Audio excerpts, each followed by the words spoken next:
to allow, as I understand it, is to allow a public vote for the repurposing of parkland, in addition to not just the sale of parkland, but also for the repurposing of parkland. And it is relevant to the Fuller Road site if the city was going to take not just the parking lot that's already there, but the acres around it, and repurpose it for a larger train station, should the public be able to vote on that.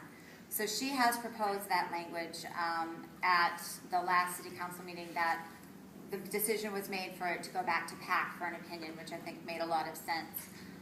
My particular opinion on this, as I expressed at that last city council meeting, is that yes, the public should vote, because the intention of the original decision for the public to vote if it was going to be sold is still there if it's going to be repurposed. It's the same intention, and I think the language that she's drafting and that she's having PAC review is really consistent with that.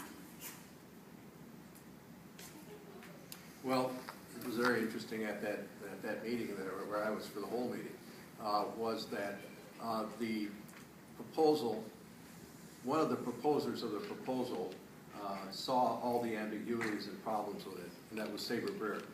She was one of the co-sponsors, and she said, please don't pass it in this present site, because there are issues that it's raised because it was frankly put together in a hurry, some say for political reasons, to embarrass people before the primary.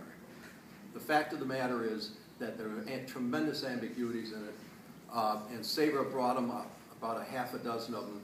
What could this do to some of the things we got going? For instance, what happens if you contracted out for some management of one of the services?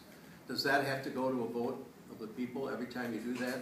How about the example of the Leslie Science Center? You know, there's a 30-year lease on that from the city to the nonprofit entity that runs the Leslie Science Center. Would that have to go to a vote of the people too? How about when you outsource any type of service, like wastewater or waste treatment or something like that, or garbage?